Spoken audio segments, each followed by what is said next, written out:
Hola, hola, muy buenas tardes. Hoy es viernes. Somos conscientes de que para muchos se inicia después del programa el descanso. Hasta el lunes en que esperamos que ya esté de regreso, yo creo que casi con seguridad va a estar Viviana acá con nosotros, con vos, con nosotros. Y bueno, la casa volverá a estar en orden. Vamos a... Hoy les adelanto que tenemos unos invitados de lujo para realizar intercambios y comentarios con los temas más urgentes que vivimos en nuestro país. Eduardo Fidanza, que es analista político, lo leo siempre, columnista de varios medios. Y también ya nos acompaña, está Fausto Espotorno, economista, que me acaba de aclarar antes de empezar el programa que no va, que va a ayudar, pero que no va como candidato a diputado, ¿no es cierto, Así Fausto? es. Gracias por estar. Lo mismo, Eduardo. Empezamos con una aclimatación de temas que después los vamos a ir profundizando con ustedes, ¿no es cierto? Bueno, el primer punto tiene mucho que ver con lo que estuvimos conversando ayer, que tuvo una repercusión más y que se inicia con este disparador del candidato oficialista en la provincia de Buenos Aires, el doctor Goyán, sobre estas urgencias económicas para tratar de revertir los resultados. Goyán nos dice que con un poco más de platita en el bolsillo, la foto de Olivos no hubiese molestado tanto, ¿sí? Lo estuvimos desarrollando ayer y es uno de los puntos que vamos a tratar. Y al mismo tiempo, quien replicó al candidato a diputado fue Pablo Muse. Contextualízame lo de Pablo Muse. Sí, lo de Pablo Muse es directamente una respuesta, una reacción hasta lógica, diría, en momentos en que, bueno, no podemos hablar de la pospandemia porque se sigue sufriendo y mucho, porque estamos en un momento de alivio en cuanto a la cantidad de casos, pero Pablo le faltaron dos cosas, ¿no? Acercarse a despedir a su hija y poder ver el cuerpo, que lo dice en el audio que vamos a compartir. Al día de hoy tiene la duda de si estaba dentro del féretro su hija, Solange. Bueno, lo de Pablo Muse es conocido por todos, pero dice que no tienen humanidad y otras tantas otras cosas que me gustaría que lo podamos escuchar Ya. en algún momento, ya mismo. Yo le diría a Goyán que no se trata solamente de plata. Se trata de humanidad, de sentido común. No es solamente la plata que compra votos. Lamentablemente algunos sí, la situación que está en Argentina, no de hoy, desde que empezó la democracia. Pero la plata no compra la dignidad, no compra ser humano, no compra salud. Y es más, yo no sé si mi hija realmente estaba en el cajón. Eso es otra cosa que lo tengo en duda. Pedí que abra el cajón y por la pandemia no me lo abrieron. Yo la quería ver y no pude. Entonces que esta gente me diga que con plata solucionan todo, se pueden ir bien a la de que lo parió. Porque no, la plata no te soluciona nada. Lo que se soluciona así es el sentido común y lo que no tienen ellos, la falta de moralidad. Son unos hijos de Ojalá Dios quiera que en noviembre no los voten de vuelta. Así le regalen bicicletas, heladeras o lo que sea, que la gente lo tome, pero que no lo vote, que se vayan a la madre que los parió todos. En un clima además donde en el oficialismo siguen los cortocircuitos, no hay una pax estable, ya vamos a ver y explicar por qué. Vamos a un minuto a preguntarle a cada uno de nuestros invitados esta idea de la sumisión por el dinero. ¿Creen que es efectiva? No, para nada, de ninguna manera. Mira, nosotros estamos haciendo una serie de investigaciones postelectorales. Primero, hay mucha bronca. Es cierto, algo de lo que dice Goyán, lo dice muy mal. La gente tiene más tolerancia cuando la situación económica es mejor. Pero eso es un reduccionismo, porque por otro lado aparecen muchos testimonios donde dicen los políticos nos confunden con una caja donde se pueden poner cosas como que si nos ponen en el bolsillo. Y acá la situación es mucho más compleja que inyectar plata o que poner. Creo que es una relación tanto mercantilizada, Carlos, y no es el camino para recuperar votos. No es efectiva. No, mirá, si yo me atengo a los datos que tengo, no sé, Jacobe, pero la gente no quiere eso, la gente quiere otra cosa. Claro. Sí, en este momento estamos midiendo nosotros. Todavía no voy a tenés ser resultados. un poquito prudente, pero por lo expuesto en días anteriores, Carlos, tenemos que considerar que lo que... El sopapo no de 5 dedos, de 6 dedos en la cara que se comió el gobierno, el domingo de las elecciones tiene que ver con lo económico, tiene que ver con la angustia de lo psicológico, tiene que ver con el encierro, tiene que ver con el dolor personal. Todas esas angustias acumuladas durante 1 año y medio, ¿se pueden cambiar en 2 meses? ¿Lo podés inyectar con 2 mangos, con 5 bicicletas, con 10 heladeras y con la noticia del embarazo de Fabiola, o no tuerce el clima? Facundo, te escucho también a vos desde la otra cara, digamos, de la economía, ¿no? Generalmente uno piensa que más plata en el bolsillo, bueno, entonces va a aliviar a los que más necesitan y demás, ¿no? Bueno, algo de eso, a ver, pero lo que pasa es que acá hay una confusión enorme sobre lo que significa la palabra plata en el bolsillo. Sí. Es cierto, y hay estudios que se comprobaron en Argentina, en Estados Unidos, en un montón de lugares, que hay ciertas variables económicas, que lo que decía Eduardo. Cuando la economía está mejor, la gente tiende a votar más al oficialismo. En Estados Unidos, por ejemplo, se evalúa el empleo y la inflación. En Argentina está el empleo, más que la inflación, el salario real. Obviamente, si vos tenés un salario real creciente, salario real es el salario que le gana a la inflación, ¿no?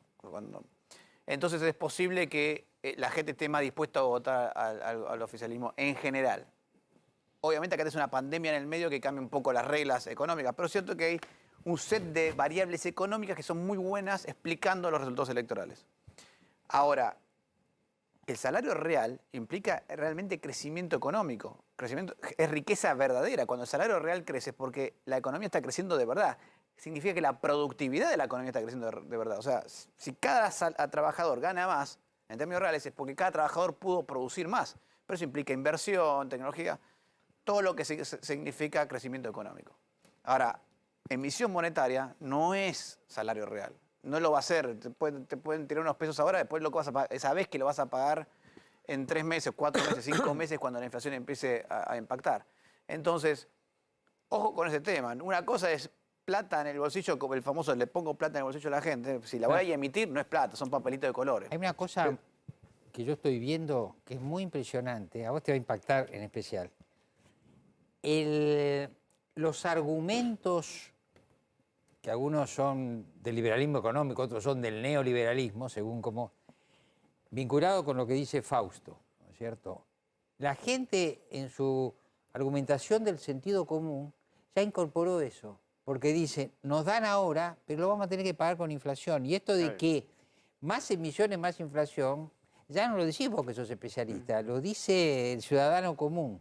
De manera que ahí... O sea, hasta el que recibe el regalo. Sí, sí, porque... Sí, lo decodifica de otra manera en virtud de experiencias anteriores. Claro, de la experiencia acumulada. Sabe esto.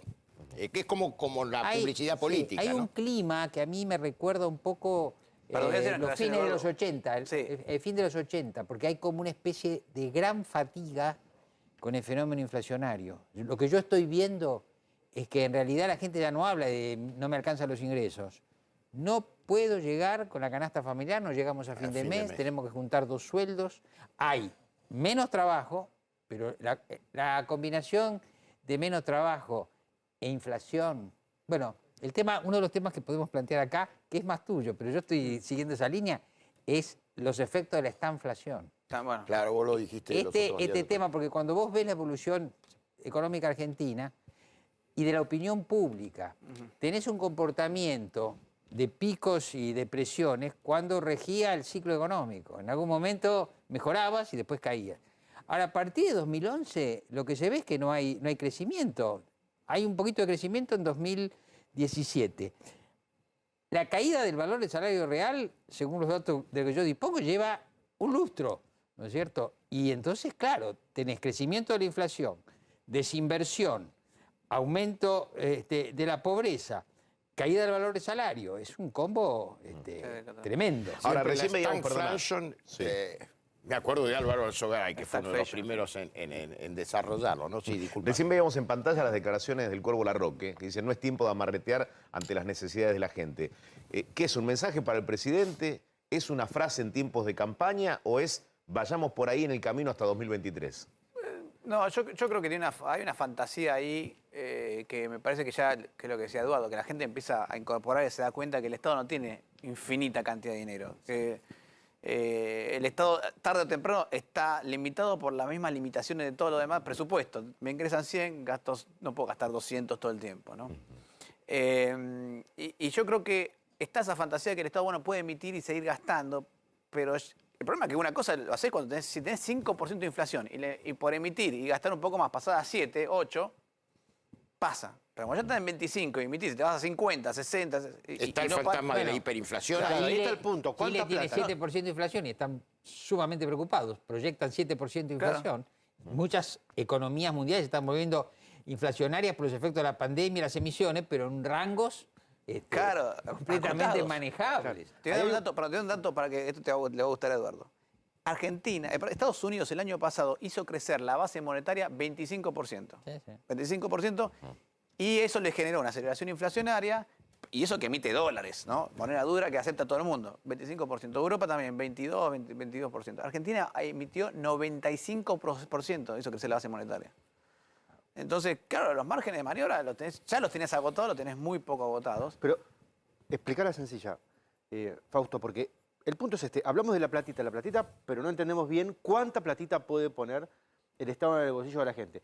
Vos podés suponer que el Estado puede implementar hoy un circo para que Papá Noel sea gordo, generoso, con una bolsa gigante de regalos, o que venga un Papá Noel flaco, trucho y Yo me acerco más Berreta. al flaco, trucho y berreta. porque no hay forma de ponerle demasiada guita a la No hay, gente. no hay forma, no hay tiempo. No hay tiempo. No, y además, perdón. ¿Cómo es que no hay tiempo? No hay tiempo, porque vos ponés que vos dijeras, bueno, voy a hacer obra, voy a regalar casas, ponele. Pero no llego a hacer las casas, no llego a llenar el pliego Por eso son licitatorio. electrodomésticos, como en otras ocasiones, Claro. bicicletas, ¿no? Y, Sí, Ahora, pero con los electrodomésticos tengo que importarlos. Ya el proceso de No, importarlos claro, ya además, me sí. lleva un mes, ¿viste? yo tengo una hipótesis, un argumento, que lo discuto con economistas amigos, que me parece que así como en el sentido común de la gente se empiezan a sacar estas conclusiones, hay un consenso respecto al funcionamiento macroeconómico, también a la política social y también al rol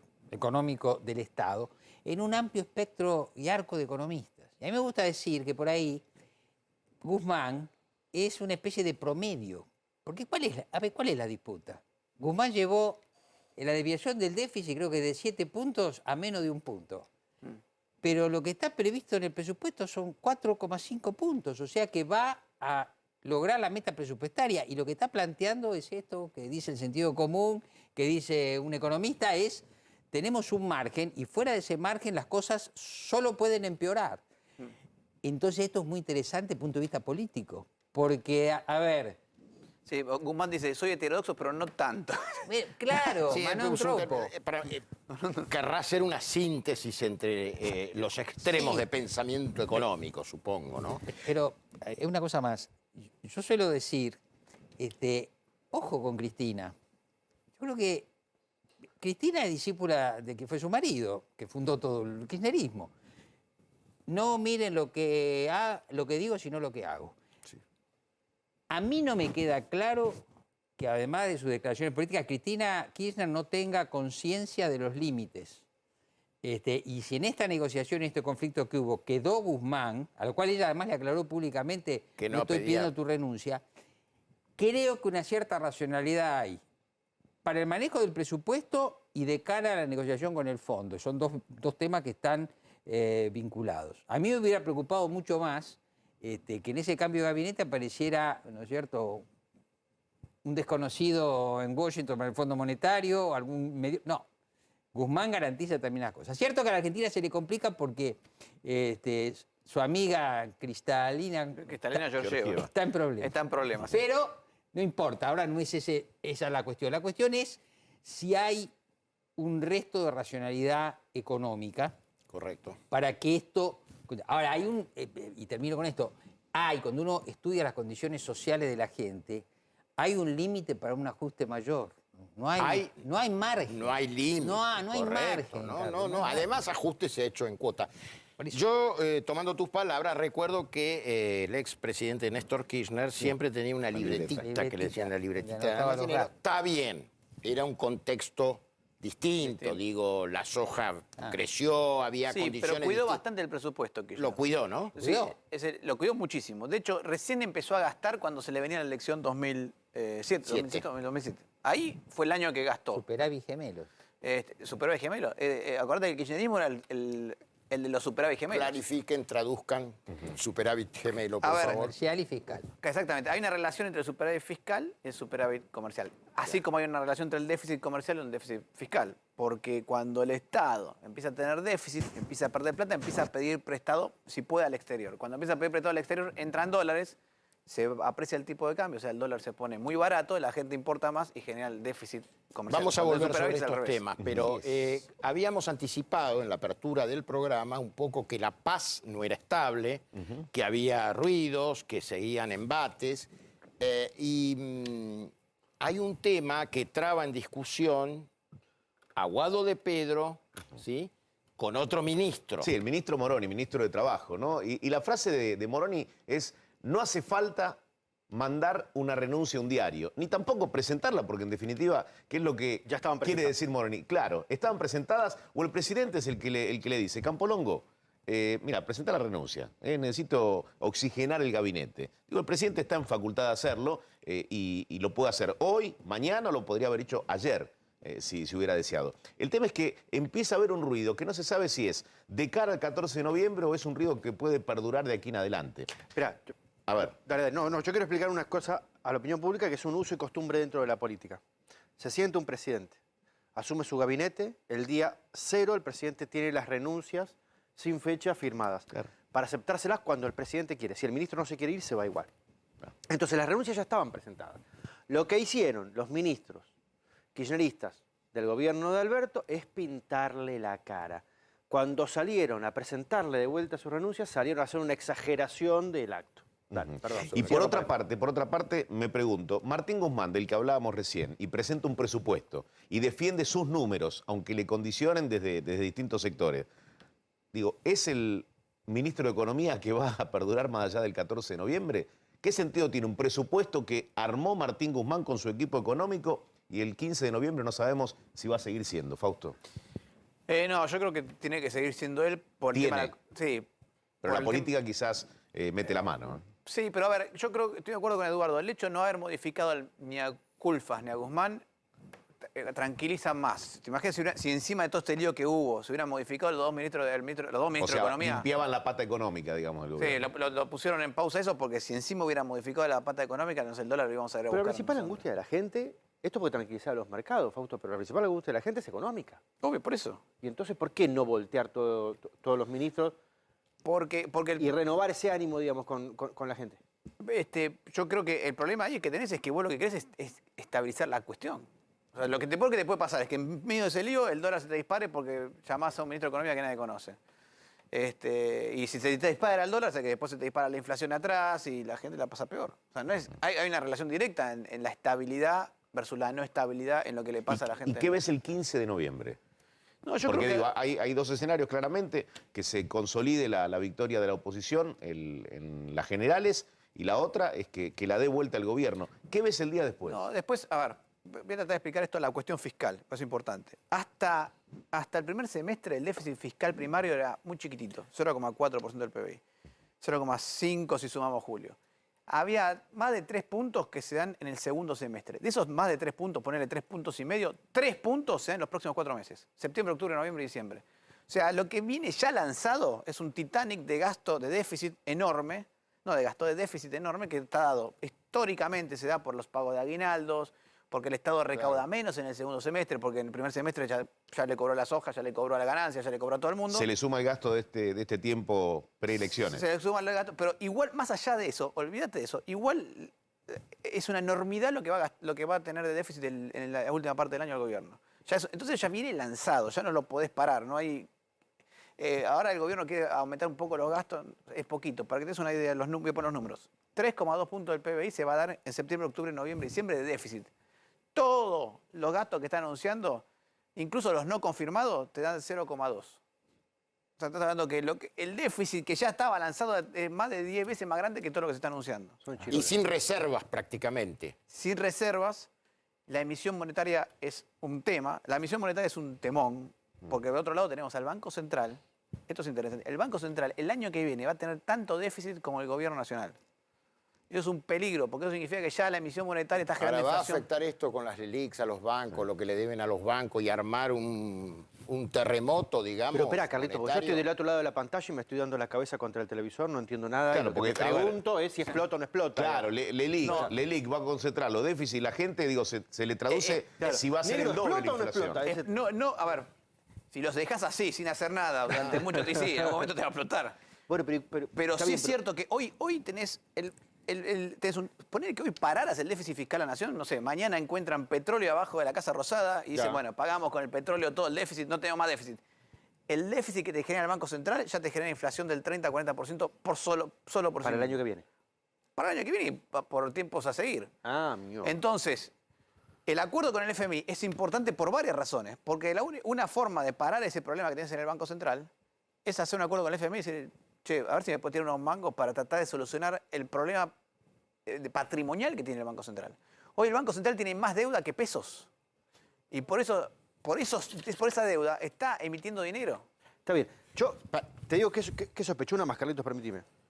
El gobierno va a intentar armar una especie de festilindo para tratar de llegar más o menos armado al 2023 y dejarle la bomba puesta al que sigue, que es un Es plan viejo el que ya- festilindo, ¿no? ¿eh? Lo entendimos nosotros dos, el festilindo. Un festival. Claro, hay generaciones Más jóvenes de que edad un no. festival, sí, tenés razón, Quedaron mala mía. afuera. Un festival, Sí, llegar al 23 y dejarle la bomba puesta al pelotudo que sigue. sí. Que ya lo hicieron 2 veces, digamos, y le salió bastante bien. ¿Vos crees que llegan en ese plan? Sí, Ah, creo que llegan, pero necesitan el año que viene hacer ajustes.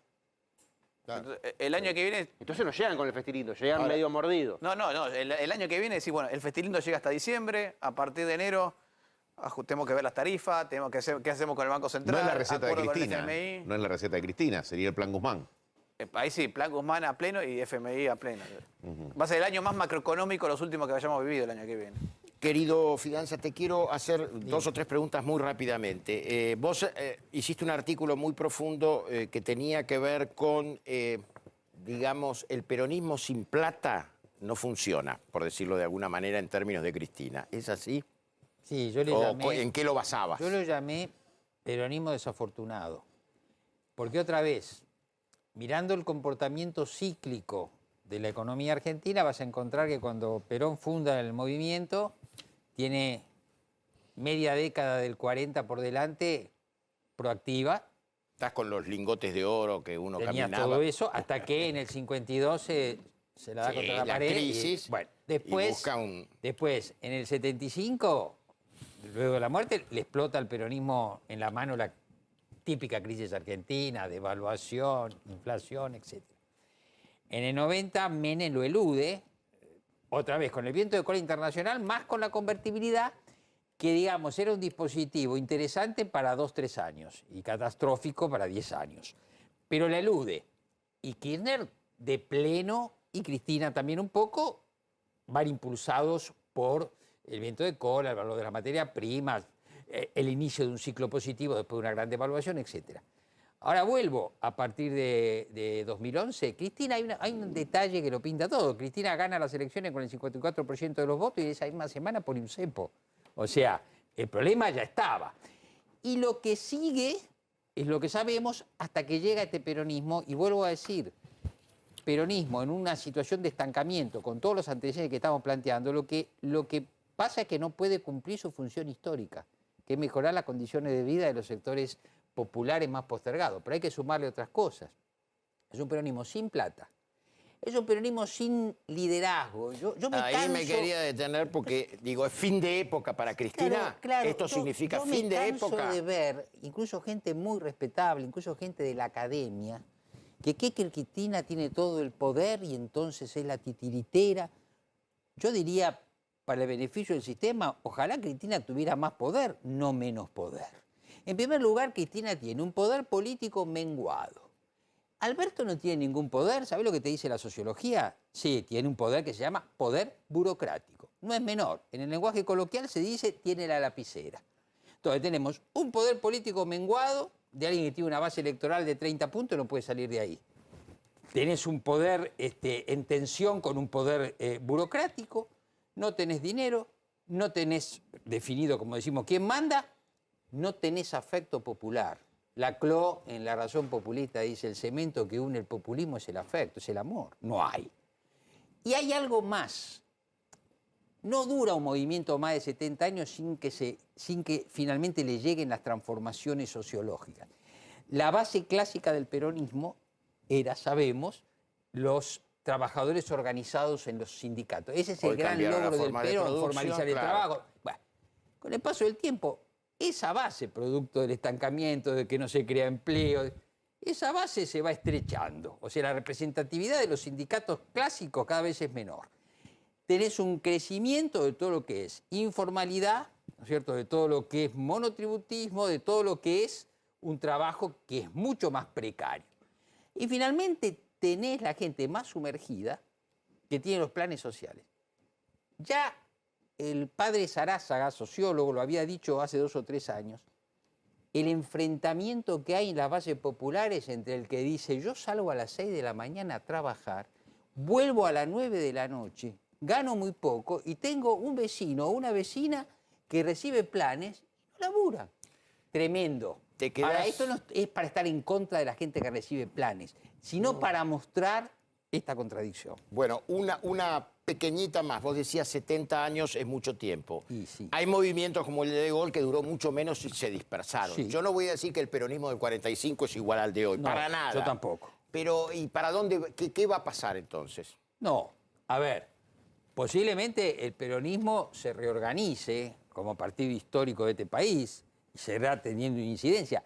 Es difícil pensar que en condiciones de estancamiento, y de estancamiento acumulativo, es decir, la irresolución de los problemas económicos argentinos no es estática, es cada vez un poco peor, ¿no es cierto? Entonces, en esas condiciones, y sin que se espere, a mí me impresiona mucho esto, Fausto, no sé, en el medio de todas las noticias lees récord absoluto de liquidación de exportaciones de granos, ¿no es cierto? Precio favorable de la soja.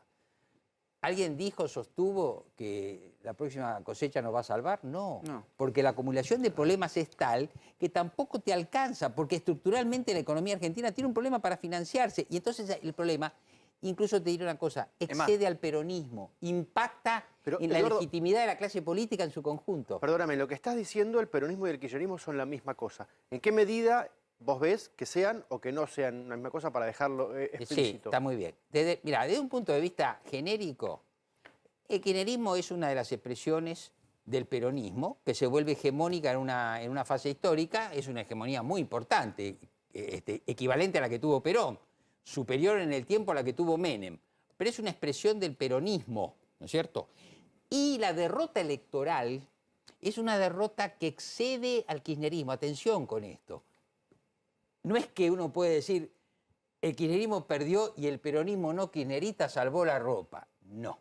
Es una pérdida de todo el conjunto. Entonces, lo que yo veo es que el peronismo llega y choca con ese límite, más otro tema.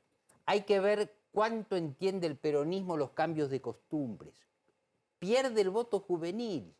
¿Cuánto entiende el cambio de la tecnología? ¿Cuánto entiende eso que yo decía en un momento? Alguna gente, chicos muy jóvenes, quieren que la política sea una app más en esto, ¿cierto? Claro. Y no. Bueno, entonces hay transformaciones culturales también que tiene que captar. Okay.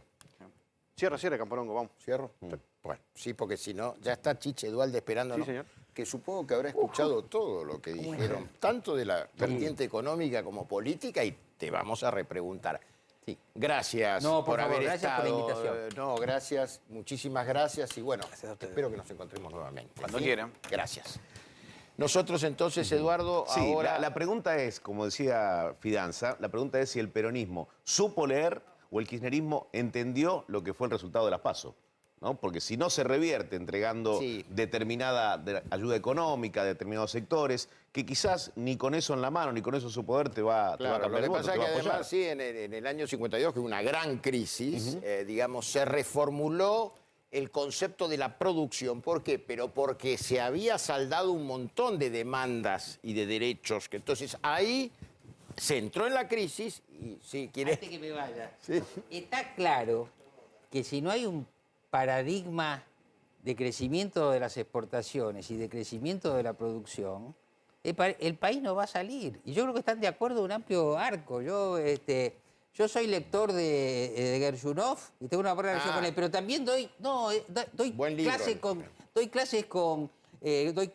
charla con Kachanowski. Sí, sí. Y de golpe los dos terminan igual. El con país no López sale Murphy hemos el país coincidido. no Acá sale si también. no exporta. Los López últimos Murphy. artículos míos fueron sobre exportaciones Por y eso te crecimiento. digo, esa es la fórmula. Bueno, me quedaría mucho más tiempo conversando, pero no voy a repetir lo que siempre se dice en televisión de la tiranía. Así que muchas gracias. Muchas gracias. A ustedes. Lo escuchamos a Goyán Sí. porque parece haber descubierto Goyán, a raíz de lo que le dice una vecina en campaña, en una recorrida por la provincia de Buenos Aires, que con la platita hasta uno puede olvidar la foto. La foto es lo que termina mostrando lo que fue la burla, la cuarentena del resto del pueblo. Mirá.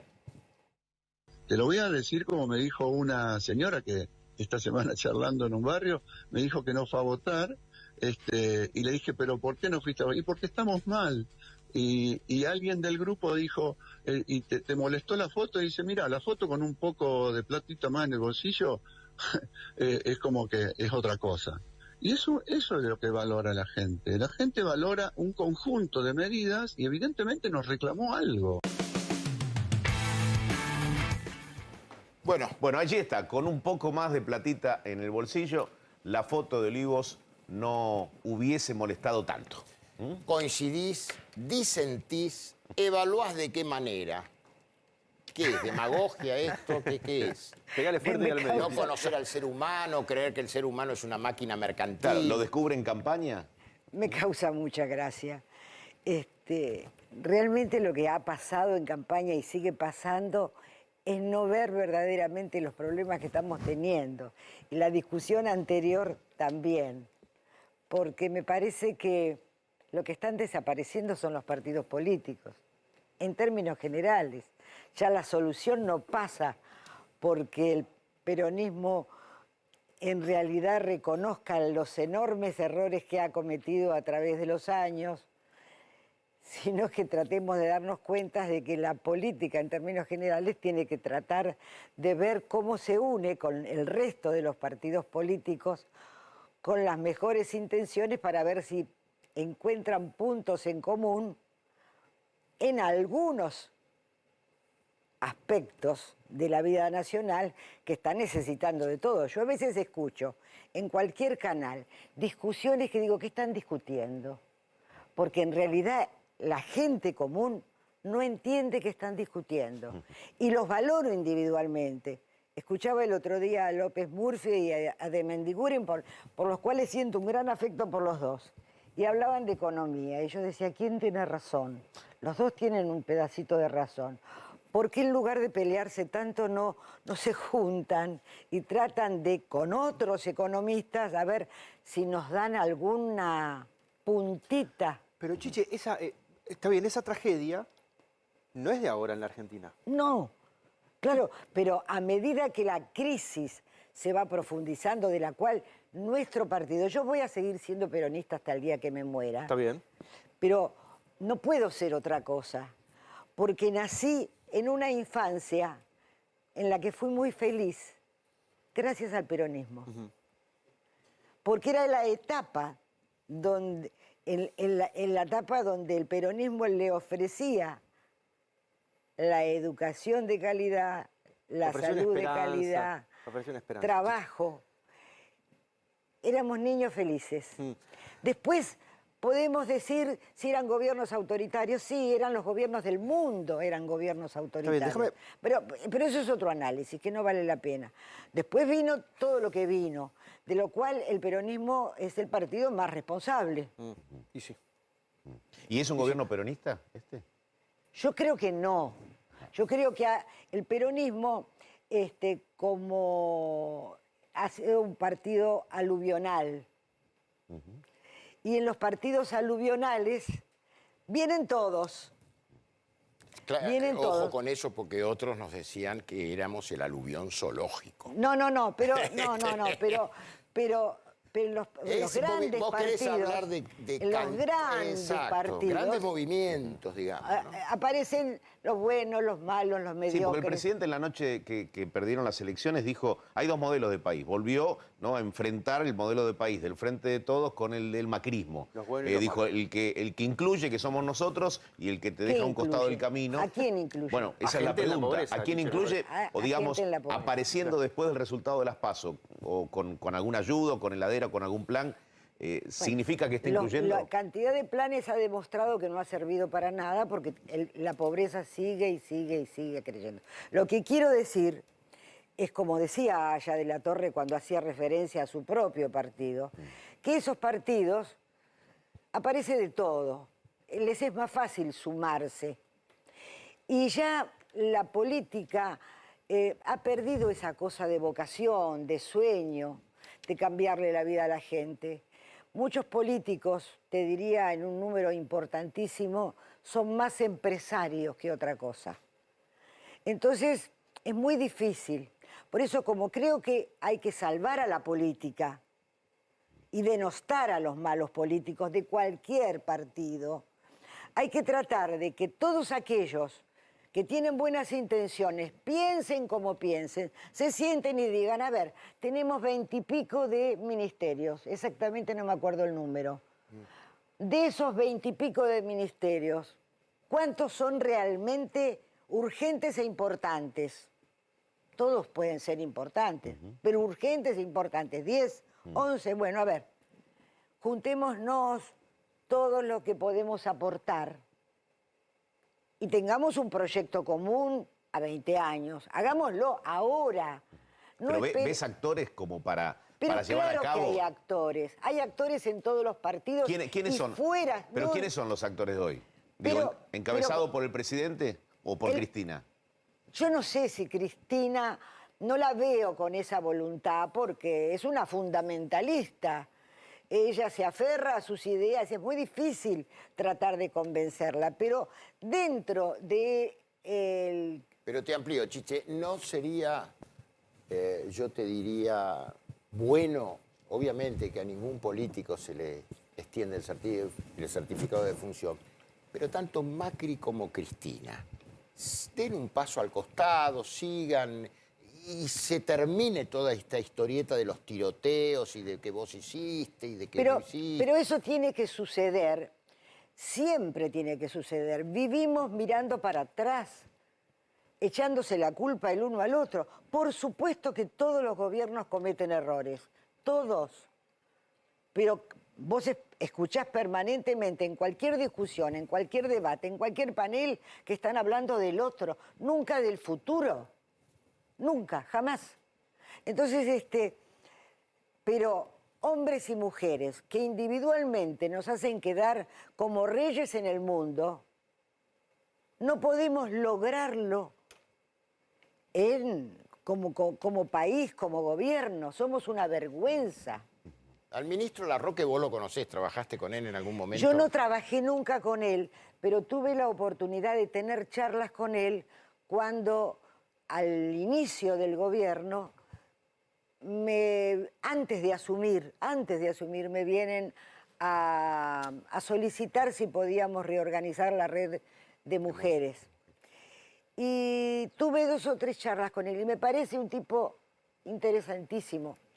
Pero hoy Conversando. habló Habló muy muy bien bien de Cristina Sí, también, ¿no? sí, habló sí, bien y habló bien de tu gestión. de tu gestión, pero hoy vos sabés Pero digo, que- hoy dice, no es tiempo de amarretear, De amarretear, ante o sea, las necesidades seguimos que con tiene las la cosas. gente. Digo, Pero- ¿qué quiere decir vos que podés interpretar, digo, lo que en este contexto quiso decir Larroque?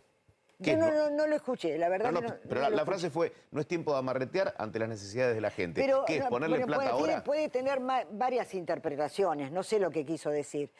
Pero a mí lo que me parece que ningún país, ni tu casa, ni la escuela, ni el negocio, ni la vida en general, funciona sin orden, sin control y sin respeto. Y si utilizamos la palabra orden, nos vamos a dar cuenta que el orden nos indica cuáles son las prioridades. ¿Qué prioridades? ¿En qué vamos a dejar de amarretear? Dedujo que no hay ni orden, ni control, ni respeto. Claro. Entonces nosotros tenemos que ver. A ver, ahora dejar de amarretear es entregar bicicletas, por ejemplo. No, es gastar más, yo creo. No, gastar más no. Tenemos que ver cuáles son las cosas importantes. ¿Cómo es la situación real en el La situación conurbano? real Describímela crudamente. Es gravísima, porque lo más costoso... Mirá, hoy fui a comprar una lata de atún, 250 pesos. Me salieron 7 empanadas. ¿Una lata de atún puede costar 250 pesos? No, va, sí, porque yo voy a hacer las compras y lo veo. Entonces, le doy eso como un ejemplo de lo que cuestan las cosas. Entonces, lo caro para la gente el yogur, más humilde. 160 pesos, la leche, entonces, ni te hablo de vamos la a ponerle carne valor a las cosas. Sabemos lo que cuesta la canasta familiar. Sabemos cuánto es el sueldo básico de una familia. Con esos datos solamente nos damos cuenta de que la sociedad está en el horno solamente para comer. Para comer. Y estamos viendo que tenemos cada día más planes y cada día más pobreza. Entonces, la lógica les tiene que indicar que no pueden seguir entregando cosas y suponer que nuestra gente es tan ignorante que no se da cuenta. No digo la foto, pero el clima, lo que percibís en la calle, lo que te dice la gente, ¿qué es? ¿Es 2001? ¿Es otra época de la Argentina? ¿No tiene nada que ver con 2001? Pasaron 20 años, la sociedad cambió, la gente no habla del 2001. Habla de que no le alcanza para comer, habla de la inseguridad, absolutamente todo el tiempo. El temor a que le roben, el temor a que le maten, es un tema permanente.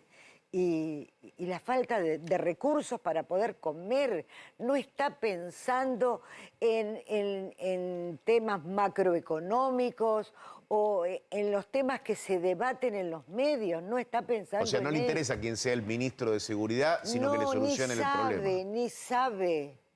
Pero por eso, Chiche, volviendo al inicio, ¿no? Vos describías a una opinión pública que ve a los políticos pelearse por televisión como si fuera un circo de locos.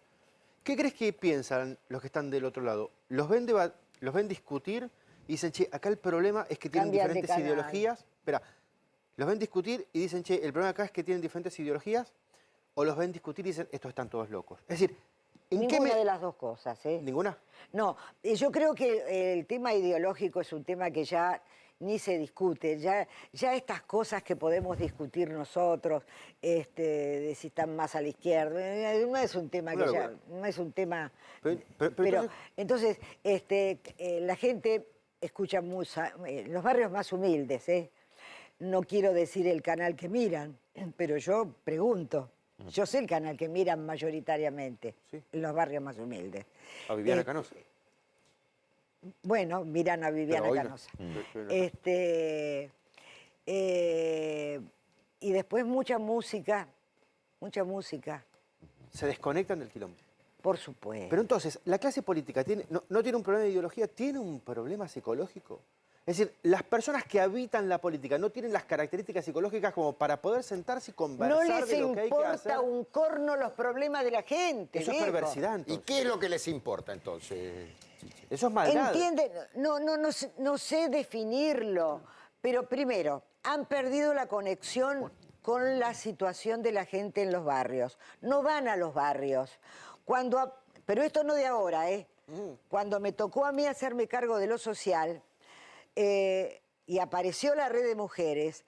La Red de Mujeres vino ya en la década del 90 a reemplazar la ausencia de la política en los barrios, que estaba llevada adelante antes por los comités y por las unidades básicas, que hacían una tarea social. Pero no degeneraron demasiado esas probablemente buenas intenciones y necesarias. No digo en todos los que son liderazgos, pero sabemos cómo son, que si el movimiento Evita lo agarraron con el dinero.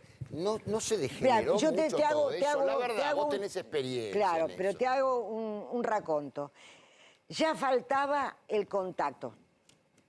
Y después terminó de faltar, porque en política de pronto ir a poner la cara en el barrio y escuchar la demanda, que cada vez es mayor, cuesta, porque cuesta decir que no. Cosa que a mí no sé por qué razón. ¿En qué cosa? A ver, decime, por ejemplo, ¿qué podría ser?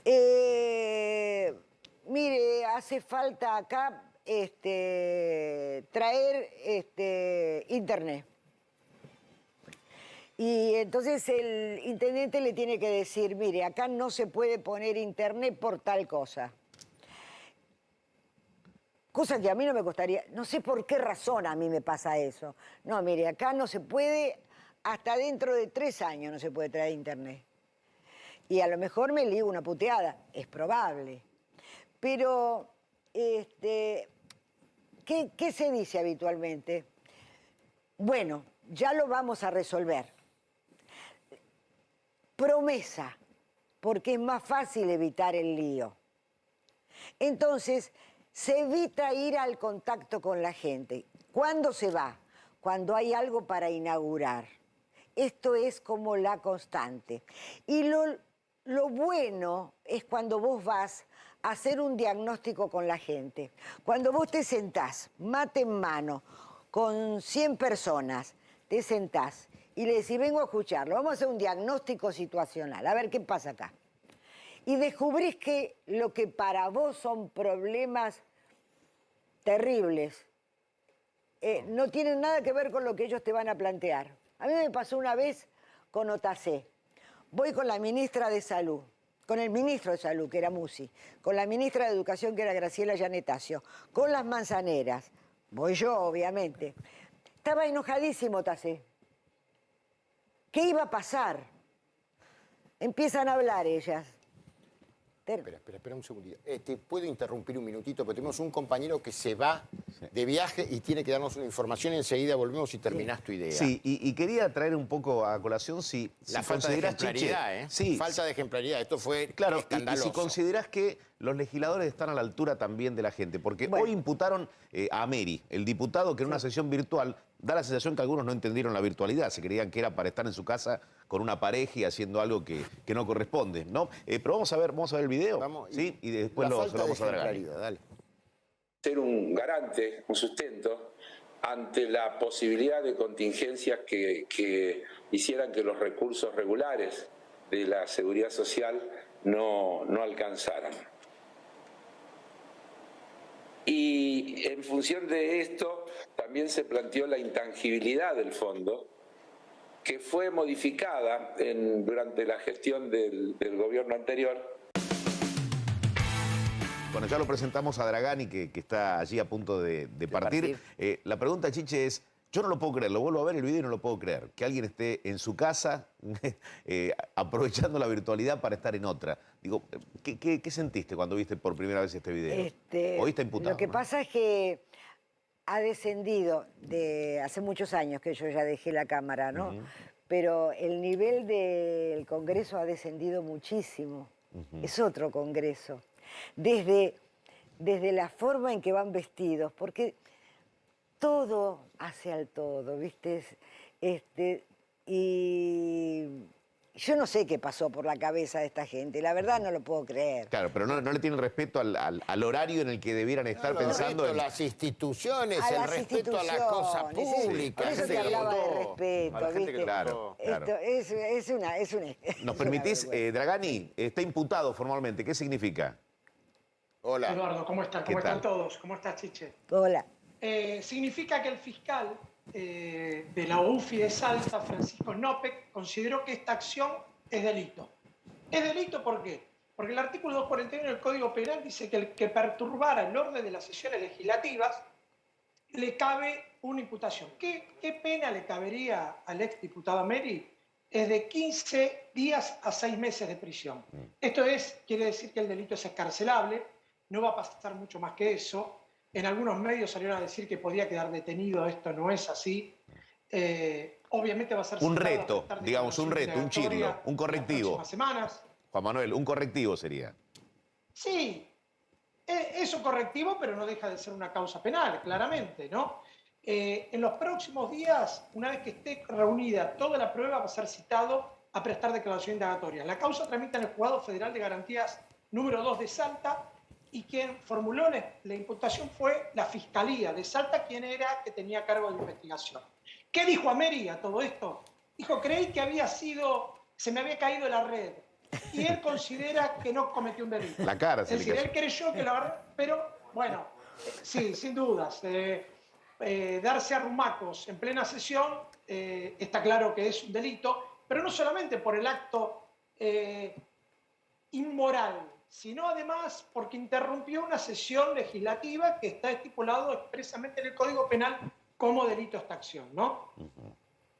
Bueno, Juan, muchísimas gracias, buen viaje. Seguimos aquí en nuestro diálogo, Cuídate. Chao, Juan. Bueno, termino la Termina anécdota para... y cuando terminan todas de conversar, lo único que le pidieron era sacar una chatarra. A OTC es esto, Sí. esto sucedió con... Y se tranquilizó automáticamente, porque él pensaba que iban a reclamarle, qué sé yo, la cantidad de... O sea, el contacto con la gente en los barrios es importantísimo. El diagnóstico participativo, que es como se llama, es importantísimo, porque vos podés decirle a la gente, esto puedo ahora, esto no puedo, esto podemos el año que viene. Chiche, hay pocas mujeres en la Argentina a las cuales le podemos preguntar qué opinan de Fabiola habiendo sido primeras damas. No me importa, me alegro de que vaya a ser No, mamá. más bien de los actos, no de Fabiola, sino de los actos que acontecieron en Olivos y que ofendieron de esta manera a la opinión pública. ¿Cómo crees que impactó sobre la elección? ¿Alguna sensación te dio? Porque vos Sí, no, ahí, por supuesto que a mí me molestó como le molestó a todo el mundo, como molestó el vacunatorio VIP en el cual me vi involucrada. Son cosas que molestaron a la sociedad, o por lo menos a un sector de la sociedad que está más pendiente de estas cosas. No sé, vos sos una persona mucho más experta que yo para saber si a los sectores más humildes, que están menos en contacto con los medios, de los que hablábamos recién, le impacta como nos impacta a nosotros. No sé, no tengo una evaluación hecha. A mí personalmente, claro, que me molestó. Claro, la sensación quiero. A mí desde mi rol personal, cuando un colega mío hiere mi ciencia, a mí me molesta. Claro. Porque estoy en ese lugar. Vos, que estuviste en ese lugar, ¿una sensación te provocó cuando lo viste? No, claro. Hay cosas que haz lo que yo digo, pero no lo que yo hago, ¿no? Claro, por supuesto. Y aparte a mí ese salón lo conozco, lo viví. Claro que fue un año y medio distinto, no había que laburar y nada más que laburar, no había tiempo para nada. Pero, bueno, no sé. Pregúntenme lo que quieran. Y otra. Vos, perdóname, me dejas así vamos mechando. Le pido a la producción para poder conversar con las dos mujeres que tenemos, la expresión, ellas la evaluarán después, que fue un leitmotiv en la campaña oficialista con respecto a lo que dijo Tolosa Paz. ¿Sí? No sé si en el control lo tienen listo, lo podemos ver y vamos a seguir la conversación. Pero yo les voy a preguntar, perfecto, si lo tienen, entonces lo ponemos en el aire y luego continuamos con la conversación con nuestras mujeres invitadas. En la provincia de Buenos Aires y en toda la Argentina, que nos vamos a tener un nivel de inmunidad todos y todas, que en la primavera los pibes que están mirando, que están desesperados porque están hartos de los aforos, están desesperados, están hartos, quieren bailar, ¿viste? Y no bueno, sé, es tremendo porque el peronismo siempre se perdón. Y sí, pero, el peronismo o sea, es Bueno, ya es tenemos así. el título, Pero perdóname, bueno, pero mañana sí. Clarín. Cualquier En el peronismo se gacha. Listo, tenemos campaña, somos país. Porque nosotros realmente vinimos para hacer posible la felicidad de un pueblo y la grandeza de una patria. Claro. Y no hay felicidad de un pueblo sin perdón. Y sí, no, la verdad que está bien. O sea, ¿viste? La verdad que sí, O sea, nosotros la verdad que somos sí. así, ¿viste? Somos así.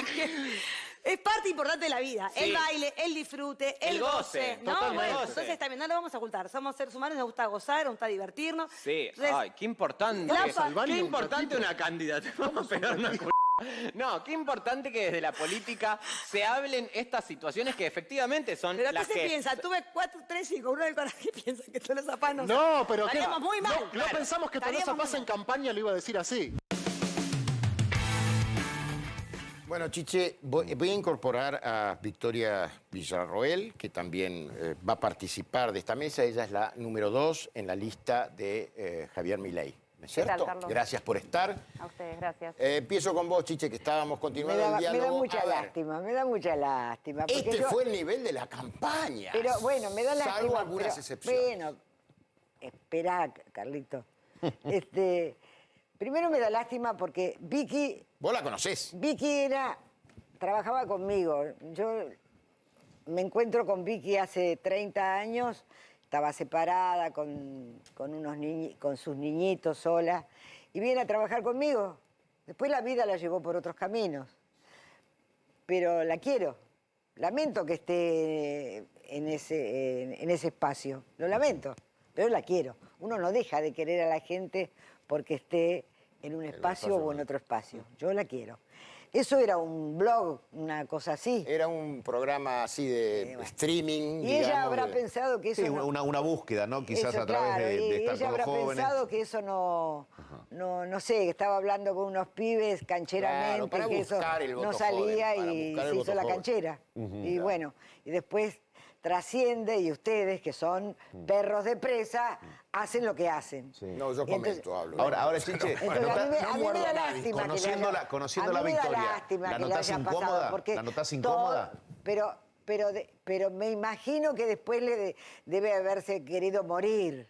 Después, por Capaz que son... conocer- Bueno, sí. No, porque no son ¿cómo arreglás eso? ¿Cómo arreglás No, eso? ya está. Porque bueno, porque eso que ella dice con esa palabra no les pasa solamente a los peronistas, le pasa a la humanidad. Claro, Claro. sí, Es es un natural. tema en otros espacios- de la humanidad. O sea, Con vos lo- certificás lo del peronismo y también lo de otros espacios políticos, Chiche. es un tema de la humanidad, Claro, sí. ¿no es cierto? Sí, muy- Pero muy- me da muy lástima, elegante la verdad de que tu me da parte. lástima. Victoria, ¿qué opinás vos en un marco general y no sin... La verdad me hubiera gustado más escuchar propuestas de parte de Victoria, pero entiendo que el contexto del programa, si bien yo nunca hubiera hecho una declaración de ese estilo, entiendo que era un contexto distendido. Pero está dentro de lo que es la política hoy en día, que ustedes lo estaban tratando antes de que yo me sentara acá, que era el tema del exdiputado Ameri. O sea, está todo dentro de un nivel de vulgaridad enorme en el cual no se escucha a la población. De hecho, los jóvenes no les interesa escuchar tanto eso, les interesa escuchar cómo van a vivir en este país en donde no pueden trabajar, Bueno, pero fíjate vos, donde uno, no hay y les oportunidades pregunto. a futuro. Victoria, y les pregunto a ustedes, en otro tramo del programa estuvimos hablando aquellos que conciben que el ser humano es una cosa mercantilista nada más. Entonces vos le das un billete y listo, y te comprar el voto, una indignidad realmente. Ahora se quiere captar a los jóvenes con estos recursos. Digo, ¿esto es de una pobreza conceptual total o no? Esto es un mundo lamentablemente, que va más detrás del envase que del contenido, ¿no? Ya lo definía Bauman, ¿no? Eso. Lo líquido. Entonces, Claro, pero estamos perdóname, ahí en me una detengo. socie- Porque nosotros podríamos reemplazar la palabra que dice Carlos, dinero, por esperanza. Y preguntarnos si eso, en qué medida eso es mercantilismo, ¿no? Yo te doy una esperanza y vos me votás, no es plata. No está tan feo, no suena tan cochino, es una esperanza. ¿Hace cuánto tiempo para atrás en la política, Chiche, alguien... ¿A dónde nos tendremos que remitir para pensar en que alguien ganó con una idea? Y no con el simple hecho de decirle, vos votame que te voy a hacer feliz y punto, y callate la boca. Es muy difícil. Yo recuerdo, voy a contar una experiencia personal. Eduardo se enfrenta con De la Rúa y tenía ¿cómo se llaman los que les organizan la campaña? Un jefe de campaña. Un acto. Jefe de campaña. Y él decía en ese momento que había que salir de la convertibilidad. que la convertibilidad había sido exitosa hasta determinado momento, pero que empezaba a dar señales, luces amarillas, y que estaban pasando determinadas cosas, bueno, las empresas estaban cerrando. Y mientras que de la Rúa decía $1 peso, $1, y bueno. Entonces el jefe de campaña le dice, mire Eduardo, si usted sigue diciendo eso, yo me voy, porque usted pierde. Sí, yo sé que pierdo, pero no voy a decir otra cosa, porque es mentira. Entonces, a veces la esperanza está relacionada con la mentira. Y en ese momento... Bueno, hubo un presidente, Chiche, que dijo, si yo les contaba la verdad de lo que iba a hacer, ¿sí? No me votaba nada. Carlos, Eso Carlos, es... ¿te referís a Carlos? Sí, Entonces, la gente se aferra, quiere creer en algo que a veces es imposible de cumplir, pero quiere creer en eso. Ahora, Chiche, hay un fenómeno que es Esper, ¿no? Sí. Es un fenómeno. Tolosa Paz habla de determinada manera a los jóvenes, pero también el fenómeno en el que siguen a un candidato lo lleva a cabo Esper. Digo, ¿está interpretando José Luis Esper en la fuerza Está interpretando de un sector, Victoria? Está interpretando un sector. El otro día cuando vino mi hijo el domingo después de votar, me dice, yo lo voté a Milei. Entonces yo casi más me desmayo. ¿Por qué? Perdóname, mi amor. Y entonces él me dio sus explicaciones. ¿Y cuáles eran? ¿Qué te dijo? Es largo de explicar porque Pero él el es un concepto, que es la intelectual atracción. recontra complicado. A él le parecía muy bien, cree en la propuesta, es un joven que cree en la propuesta y me pareció bien.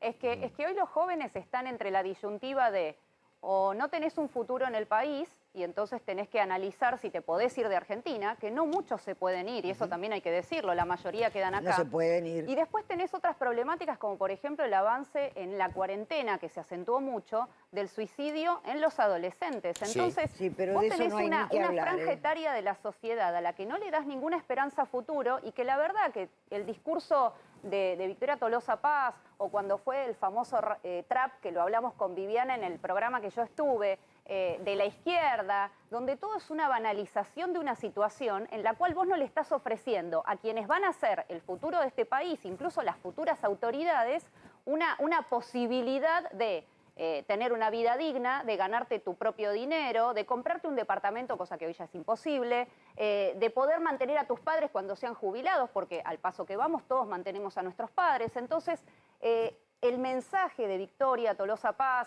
incluso de Vidal en la campaña, hablando de las milanesas de merluza y demás, porque acá hay toda una discusión Victoria, de banalidad, sí. Termina chocándose con un discurso como el nuestro, que termina siendo un discurso que parece duro, pero en la realidad lo que estamos diciendo, estamos confrontando una clase política que no escucha. Ahora, da la Edu, sensación un que segundo nada más para que no se sienta discriminada. Ahora, después de que contestes la pregunta, Eduardo, obviamente era por una cuestión de espacio. No, pero a mí me parece bien. Lo que yo siento, yo lo escucho mucho a Milei. Yo no entiendo de economía, que es el fuerte de él. Ahora, la sensación que me queda de los economistas en términos generales de cualquier espacio es que es imposible ser entendido por la mayoría de la sociedad argentina. Entonces, yo no quiero que me hablen de lo que hablaba Tolosa Paz, ni quiero que me hablen de las milanesas así, pero sí quiero que me hablen sencillito. Bueno, igualmente te tengo que decir algo, Chiche. Vos sabés que nosotros hicimos varias caminatas a lo largo de las 4 semanas de campaña por las PASO. Y los chicos que venían eran chicos de 16 años que muchas veces venían, ni siquiera eran votantes en Capital, venían del conurbano y venían con los libros de Milei. O sea, entonces nosotros creemos que no entienden, pero hay una generación que es nueva, que tiene entre 16 y 30 años y que entiende de economía mucho más, incluso yo soy abogada y te imaginarás que tampoco entiendo tanto de economía. Pero lo adoptan sin embargo, lo he visto. ¿Lo adoptan como líder, digo, a Milei, a vos o a tu fuerza, o es producto del enojo de la gente y buscan en Milei o tienen en Milei la persona? Porque Milei pero Chiche, lo que dice Milei es romper con lo tradicional. Claro. Digo, romper con lo tradicional. Claro, entonces, digo, Esper dice, a Grabois hay que meterlo preso. ¿No? Grabois salta, Digo, no hay otro candidato que te hable de esa manera. Vos decís sencillito, bueno, quizás están interpretando a una porción de la población que no se siente representada. A lo mejor todo el personaje Milei, lo que dice y su personaje es atractivo para un sector de la sociedad. Yo no lo sé, no tengo capacidad para poder interpretar. Y me parece bien, me parece perfecto. Ahora, cuando lo veo a Esper bailando, porque las publicidades en términos generales fueron pésimas. Me dio vergüenza la campaña. Todas, fue una campaña vergonzosa. Pero yo me imagino que detrás hay asesores. Por algo fueron así las campañas. Quiere decir que hay una sociedad que está pidiendo eso. ¿O no? Sí, yo me gustaría, en defensa de la libertad avanza, ¿no? Simplemente decir que nosotros, te cuento, hicimos una campaña tan austera que ni carteles en la vía pública, ni pautas en redes sociales. Realmente, lo único que se gastó fue en las boletas, que es para lo cual te provee el Estado también el dinero, y después nuestro discurso fue ir a caminar por las 15 comunas. Esa imagen, Victoria, perdona, yo no sé cuántos candidatos hoy por hoy pueden reunir esa cantidad de gente. Sí, sí. No, pero digamos, Victoria, que la gente se movilice. Yo coincido con lo de la campaña austera. Estuvo un poquito austera además en cuanto a la cantidad de fiscales que tuvieron. ¿Crees que eso incidió? Es decir, que faltaron votos, que un poco se los morfaron. Sí. Esto es Parque Lezama, vamos a decirle, el acto que hicieron en Parque Lezama, si no me equivoco, ¿no? Sí, exacto. Es el acto de cierre. La verdad que mucha gente joven, pero también venían muchas familias. En efecto, el tema de la fiscalización, yendo a lo que estabas acotando, el tema de la fiscalización es vital, pero también tiene que ver con que la sociedad siente que las PASO definitivamente son una instancia totalmente evitable. Nosotros tendríamos, o sea, este es un país que tiene un nivel de pobreza enorme, donde 6 cada 10 chicos son pobres. Estar gastando en una campaña como la de las PASO, 1.200 era, Eduardo, realmente millones. no amerita, no va, y es una inmoralidad. Y esa situación si querés la viste o la trasplantás en que la gente no fue a votar en la cantidad que podría haber votado, y también la gente se dio cuenta de la necesidad de fiscalizar una vez que vio los resultados. Ahí es donde se dio cuenta de que tienen que comprometerse y fiscalizar. ¿Vos creés que de lo que pude expulsar, ¿no? Del electorado que los votó, que se les acercaba y demás, ¿creés que hay un mayor componente de gente, de muchachos que son liberales, ideológicamente liberales, o de muchachos que están saliendo al mundo, ven que el mundo es una cagada, que las posibilidades son muy pocas, que los aplasta y que le quieren patear la cabeza a todo el sistema político? Rebeldía, ¿no? Mira, si te tuviera que definir el arco ideológico, te diría que del centro hasta la derecha tenés de todo. Tenés gente que es más libertaria, más liberal, más conservadora, gente que no tiene tanta ideología, pero que lo que quiere es que no le metan aborto, que no le metan lenguaje inclusivo, que los hijos no sean adoctrinados en el colegio, que el oficialismo en la ciudad de Buenos Aires no te vote junto con su espacio en el Congreso Nacional una ley como la de alquileres que destrozó el mercado inmobiliario. Entonces, en definitiva, lo que quiere la gente es vivir en paz. Y libertad. La palabra libertad creo que nada más, o sea, vivir en paz y libertad, por supuesto. No está tan relacionada con la ideología.